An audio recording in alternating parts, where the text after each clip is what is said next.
Malaking panalo daw po ito ng kampo ni Kibuloy. Dahil po ibinasura ang disqualification case na inihain sa COMELEC ng ilang grupo. Oh, edi good job. Edi magaling. At bakit? Ine-expect nyo ba talaga na mananalo yung Kibuloy nyo? Purchase por saan to? Hindi pa po nababaliw ang mga kababayan natin. Ano ho? Siguro naman alam nyo kung hanggang saan lang yung power netong si Kibuloy. Lalo ngayon na nakakulong. Abay sabi ng isang taga-suporta ni Kibuloy, kaya daw kasi nakakulong si Kibuloy kasi daw etong taong ito ay matapang at may paninindigan.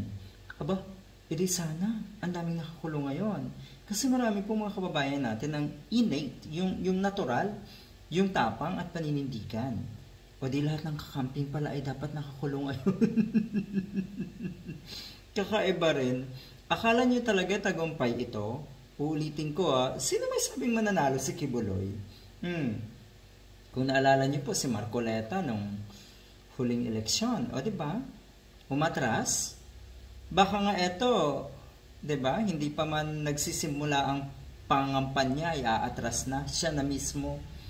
Dahil iniisip nila kahit papaano na kahihiyan para sa kanila na sila ay matalo. Malaking kahihiyan yan. Ura-urada kasi, no? Tatakbo talaga. Ito daw na si Kibuloy, ang isang tao na hindi pa man din daw nananalo, may mga plataforma na. O edi sabihin nyo yun kay Mr. Robin Padilla, yan po kasi ang sinasabi ng mga taga-suporta ni Kibuloy. Sabihin nyo yan kay Padilla, na sana bago siya tumakbo, nag-aral muna siya kung paano gumawa ng batas at bumuo ng mga solidong plataforma para sa kapakanan ng ating bansa. Pagsabihan niyo po si Mr. Robin Padilla. So yan, akala nila, ulit-ulitin ko, ito ay malaking panalo ni Kibuloy.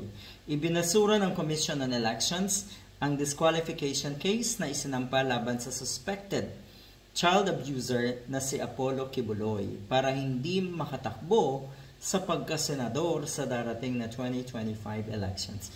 Naku po, pabayaan na natin. Sige lang, patakbuhin nyo na. Tignan natin kung, or dito kasi mapapatunayan yung sinasabi nila na solidong suporta daw ng mga KOJC members at ng INC members kay Kibuloy at kay Marcoleta nga. Tignan natin. So, ako'y naniniwala na mas gising na ngayon ang mga kababayan natin. Mas marami sa mga kabataan, halimbawa, ang tinitignan mabuti kung sino ang karapat-dapat. At yung sinasabi nila na nauso kasi yan Pag ikaw ay may mga records, pag ikaw ay sangkot sa mga krimen, at kung ano-ano pa, madalas sila pa yung nananalo. Siguro sabihin na natin, oo, noon, pero ngayon hindi niyan oobra. Sa 14 pahina na inilabas nitong Disyembre 18 ng COMELEC First Division, sinabi nito na nabigo ang petitioner na si Sonny Matula na makipagbigay ng sapat na ebidensya para makansela ang Certificate of Candidacy ni Kibuloy. Naiintindihan natin ang COMELEC sa puntong ito dahil hindi rin natin masisisi ang qualification sa pagtakbo ng pagkasenador, halimbawa kahit pagka-presidente, ay sadyang napakababa. So, hindi naman disqualification ground yung pagiging akusado mo. Wala namang ganun sa batas natin. So, naiintindihan natin ang Congress, ang COMELEC sa puntong ito. Pero, mas naiintindihan ko yung saya at tuwa ng kampo ni Kibuloy. Dahil nga, kuno ay panalo nila ito. Pagbigyan natin, kasi mahirap ang buhay ni Kibuloy. Akala nyo lang talaga. Mahirap ang buhay ng isang suspected criminal. Nagtago sa batas at ngayon ay inaasahan na hindi na makakalaya. So yung mga ganitong klaseng balita, deserve naman ng kahit sino sa atin. Lalo na po kahit yung mga masasamang tao, deserve din nila na kahit papaano sa buhay nila, nakakaranas sila ng mga magagandang balita. para sa kanila.